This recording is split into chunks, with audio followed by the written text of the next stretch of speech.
Ada yang menarik juga ketika kita membahas perekonomian Indonesia, yaitu stimulus-stimulus yang diberikan oleh pemerintah untuk bisa menggerakkan, mendorong perekonomian di tanah air. Kita lihat di kuartal pertama di tahun 2025 perekonomian kita tumbuh di 4,8, sementara di kuartal kedua berada di 5,12. Kita tunggu di kuartal ketiga di tahun 2025 seperti apa, tapi mungkin saya ingin menyinggung sedikit terkait dengan 200 triliun dari Bank Indonesia begitu yang akan dikucurkan ke Himbara. Ini kebijakannya Pak Purbaya begitu ya. Nah, Anda sendiri melihatnya apakah ini akan menjadi sentimen yang cukup positif dan apakah ini juga akan berdampak baik khususnya untuk jangka waktu yang cukup panjang? Ya. Oke. Ini tentu angin segar ya di pasar, apalagi khususnya di dunia perbankan. Kayak istilahnya kalau dikasih uang 200 triliun itu dikasih darah segar kembali untuk melakukan aktivitas. Karena kita perlu tahu bahwa tingkat likuiditas dari perbankan secara yang kita bicara Bank Himbara itu rata-rata di atas 90%, Mbak. Jadi kalau terjadi biasanya di angka-angka tersebut itu sudah dikategorikan likuiditasnya udah mulai seret kering gitu ya, karena loan deposit rasionya tinggi. Nah, ketika Pak Purbaya kemarin sudah melakukan gebrakan dengan memindahkan dana 200 triliun dan masih ada dana sisa lagi yang sebetulnya masih bisa disalurkan sebenarnya menunggu waktunya.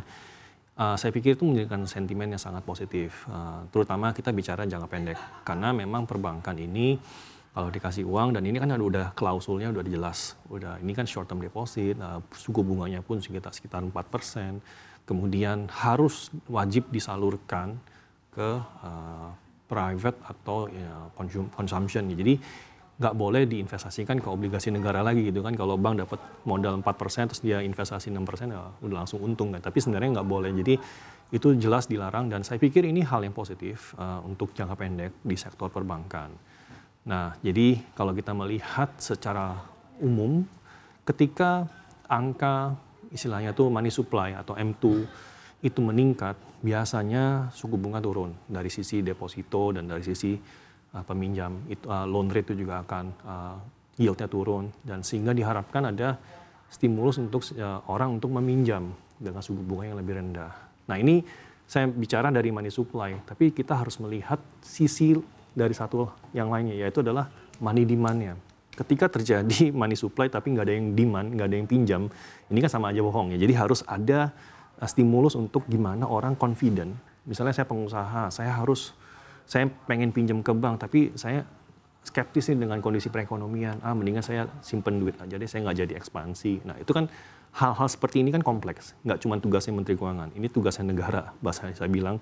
Jadi kalau memang Pak Purbaya sudah melakukan dari sisi money supply-nya terpenuhi, bank harus bisa menyalurkan, dan yang mau disalurkan kemana dan siapa, itu adalah tugas bersama-sama dari seluruh pemerintahan untuk memastikan, yaitu kan investasinya aman, situasi stabilitas politiknya terjaga, kepastian hukum, penyerapan tenaga kerja diharapkan akan lebih baik.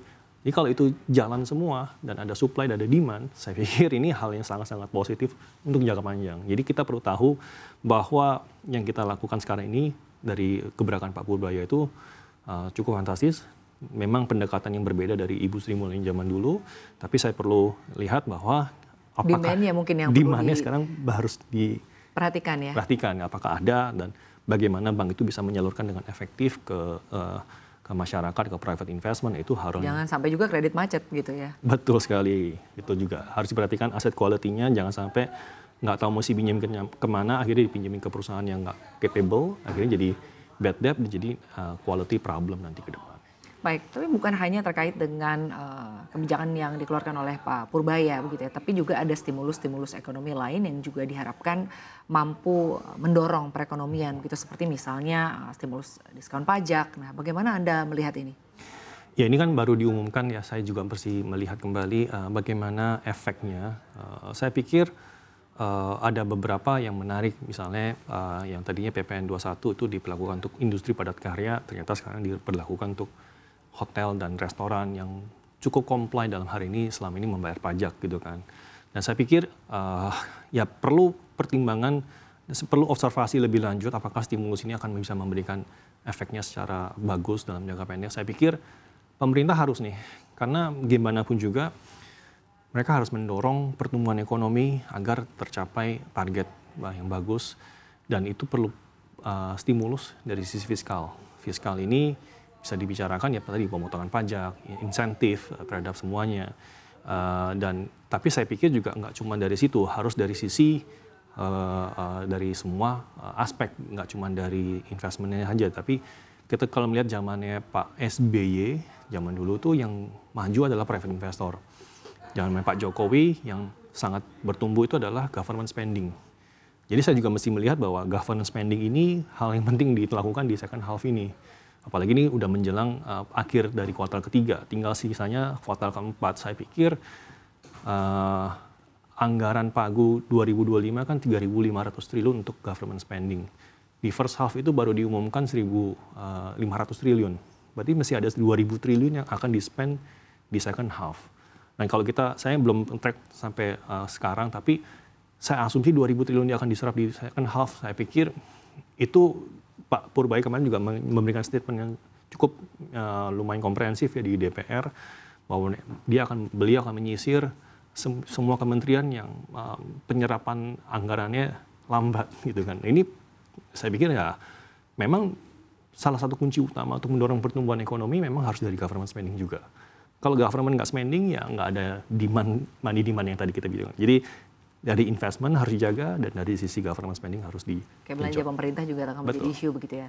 Tapi kalau kita melihat berbagai stimulus, berbagai kebijakan-kebijakan yang terus dilakukan oleh pemerintah, kebijakan moneter, kebijakan fiskal gitu. Anda sendiri melihatnya apakah sentimen-sentimen yang saat ini terus artinya atau stimulus-stimulus yang terus dilakukan oleh pemerintah, apakah ini juga bisa menjadi sentimen yang cukup positif untuk bisa menciptakan inflow atau harapannya capital inflow ke tanah air?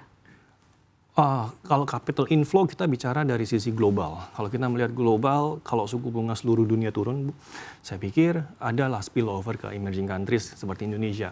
Tapi memang kita perlu ketahui saingan Indonesia tuh nggak cuma sedikit, tapi banyak sekali, dan negara yang mungkin dalam tanda kutip bisa memberikan opportunity yang jauh lebih menarik. Misalnya negara-negara Taiwan, misalnya itu yang lebih terkonsentrasi di sektor AI atau semiconductor. Itu kan sektor-sektor yang nggak bisa kita capture dari sisi Indonesia. Jadi Indonesia itu dikenal sebagai industri yang tadi padat karya misalnya, komoditi. Jadi kalau kita bicara inflow masuk ke Indonesia, kita harus melihat Indonesia ini kuatnya di bidang apa. Asing kenapa mau masuk ke Indonesia ya simply karena mereka melihat negara ini kuat karena ada consumption, domestic consumption misalnya. Kedua, komoditasnya kuat.